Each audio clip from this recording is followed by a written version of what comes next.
So let's start with some basic problem. It said that determine the force P required to raise and lower to 40 kg cylinder at a slow steady speed. Coefficient of friction between the cord and contact surface is 0.3, right? So 40 kg এই যে সিলিন্ডারটা আছে এটাকে উপরে উঠাতে বা নামাতে কতটা ফোর্স লাগবে। The thing is friction coefficient বলে দেওয়া আছে। সো আমাদের যেটা জানতে হবে সেটা আমরা কি র্যাপ অ্যাঙ্গেল কত। তো র্যাপ অ্যাঙ্গেল এটা একটা সিলিন্ড্রিক্যাল সারফেস। এটা আমরা যদি এই ফ্রন্ট ভিউ থেকে দেখি, ফ্রন্ট ভিউটা কীরকম হবে, এখান থেকে আসছে ফ্রন্ট ভিউ, এরম জায়গা থেকে আমরা লোডটা দিচ্ছি এবং এরম জায়গা থেকে আমরা আমাদের একটা লোড আছে 40 KG, right? So this is the wrap angle and nothing but the pi radian. And another thing is whenever we talk about the wrap angle, we always deal with the radians, nothing with degree. Okay, যখনই আমরা rap angle কোনো জিনিসকে দিয়ে multiply করছি কোনো ক্যালকুলেশনের সময়, মানে angle যখনই মাল্টিপ্লাই, ইন জেনারেল অ্যাঙ্গেল যখনই মাল্টিপ্লাই করবো তখন অ্যাঙ্গেল সবসময় রেডিয়ান দিয়ে মাল্টিপ্লাই করতে হবে, যে কোনো ক্যালকুলেশনের নাম্বার দিয়ে। কখনো ডিগ্রি দিয়ে 180 বা 120 এরকম দিয়ে মাল্টিপ্লাই করবো না, ঠিক আছে? রেডিয়ান দিয়ে মাল্টিপ্লাই করতে হবে, ঠিক আছে? এটা মাথায় রাখতে হবে। এটা শুধু র্যাপ অ্যাঙ্গেল না, যে কোনো ক্যালকুলেশনে, ঠিক আছে? আর যেহেতু এটা দুদিক থেকে ঝুলছে তাই অবভিয়াসলি এটা এই দুটো পয়েন্ট থেকে আসবে এবং সেটা অ্যাঙ্গেল করবে। যে যে র্যাপ অ্যাঙ্গেলটা হবে সেটা হচ্ছে পাই।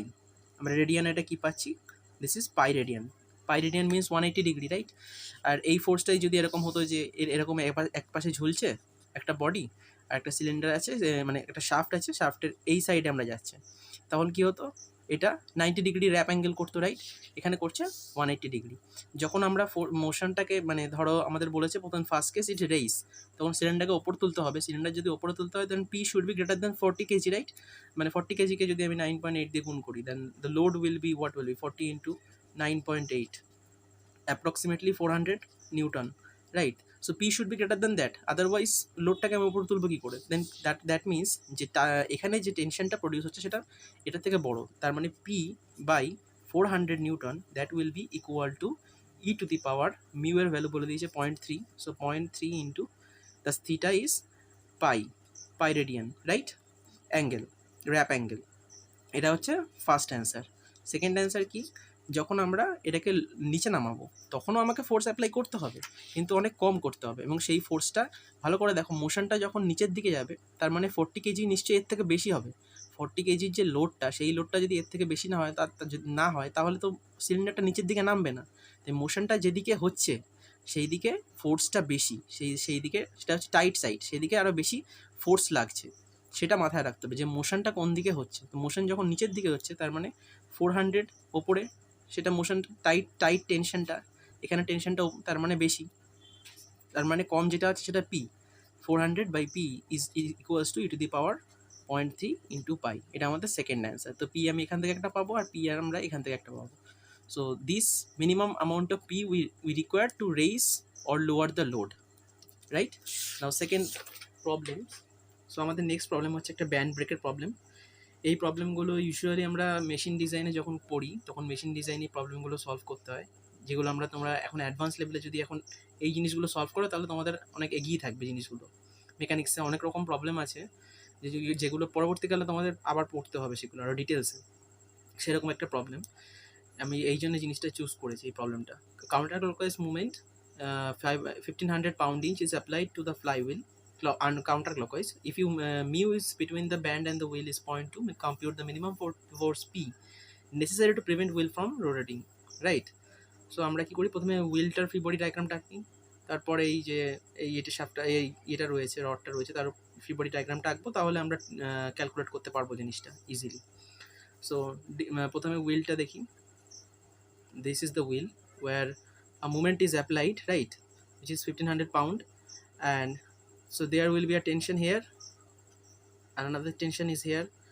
So which tension is more, which tension is tighter? So that we have to think once.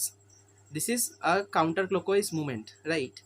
So for the wheel to be in equilibrium condition, the tension in this side should be greater than this, right? So আমি এটাকে কি লিখছি, T1 লিখছি, এটাকে T2 লিখছি, provided that T1 is greater than T2। তাহলেই তো একটা একটা ক্লকওয়াইজ মুভমেন্ট ক্রিয়েট করবে, রাইট? একটা ক্লকওয়াইজ নেট মুভমেন্ট এই দুটো টেনশনের জন্য ক্লকওয়াইজ হবে, যেটা এই মুভমেন্টের ইকুয়াল হবে, তবে এই বডিটা ইকুইলিব্রিয়ামে থাকবে। Net movement should be zero, we know the condition. So and the diameter is given as 18 inch, so the radius will be 9. So T1 minus T2 into 9 is equals to the moment, which is 1500. So it is 1500. That means T1 minus T2 is equals to 1500 by 9 equals to 166.67, right? This is T1 and T আমরা কি জানি যে এখানে mu আছে কত 0.2, mu is given as 0.2, right? 0.2 তাহলে T1 by T2, right? Tight side tension by loose side tension T2 is equals to e to the power mu কত, দুদিক থেকেই এপাশে রয়েছে, তার মানে থিটা হবে হচ্ছে পাই, তার মানে mu 0.2 into pi, which is equals to 1.874. then T1 is equals to 1.874 T2, তাহলে T1 এর জায়গায় আমি এটা বসিয়ে দিই, তাহলে 1.874 T2 minus T2 মানে 0.874 T2 is equals to 166.67. that means T2 is equals to 190.7 approximately. T1 is equals to 357.4. দুটো টেনশন জেনে গেলাম। এবার আমাদের শুধু এই যে এটা রয়েছে, রডটা রয়েছে, তার ফ্রি বডি ডায়াগ্রামটা দেখি, এদিক থেকে নিই। এবার রডটা রয়েছে, আমি এই পয়েন্টে একটা, যেহেতু এটা পিভট আছে এখানেও রিয়াকশান হবে, তো আমি এই পয়েন্টের মুভমেন্টে আমি ক্যালকুলেট করব, তাহলে আমার এর যে রিয়াকশানটা আছে সেটা আমার নিতে হবে না, রাইট? তাহলে এখানে একটা টেনশন আসবে, যে টেনশনটা আমি এখান থেকে যদি কাটি, এখানে যে টেনশনটা পাবো এখানেও সেই একই tension, right? So this will be what T2 and this will be T1, so this is T2 and about this point we will calculate the moment, sum of the moment equals to 0 and we'll get the P value, right? So this is the T1 which is here T1, and at this point P is acting, right? Every dimension is given. This is 5, this is 5.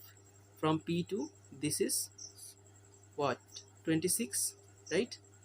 So this is the total distance 18, and if this is 5, then what will be this distance? This is 13, right?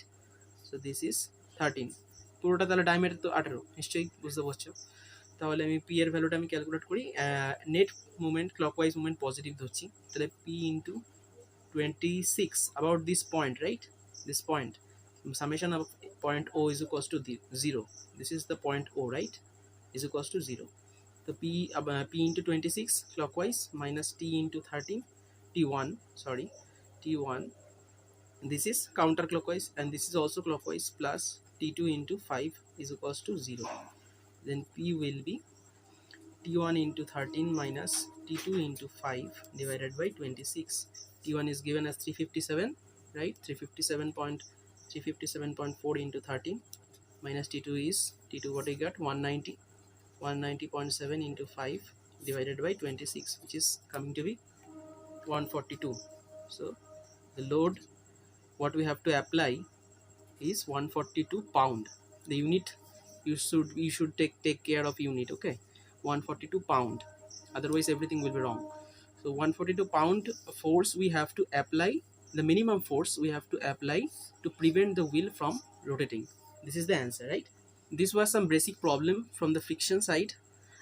In case of the belt friction, we will see more problems. Another thing that if you do practicing the problem, see the problems in review problems at the end of the chapter. You should check out that problems also. Review প্রবলেমে কি বলতো, মানে জিনিসগুলো সব sum up করে দেওয়া আছে। আমি ফ্রিকশন অনেকদিন আগে স্টার্ট করেছি, মাঝখানে আমার একটু ব্রেক হয়ে গেছিলো, I was out of station. তো অনেক প্রথম জিনিসগুলো হয়তো আউট অফ টাচ হলে, মেকানিক্সের জিনিস প্র্যাকটিসে না থাকলে ভুলে যাবি।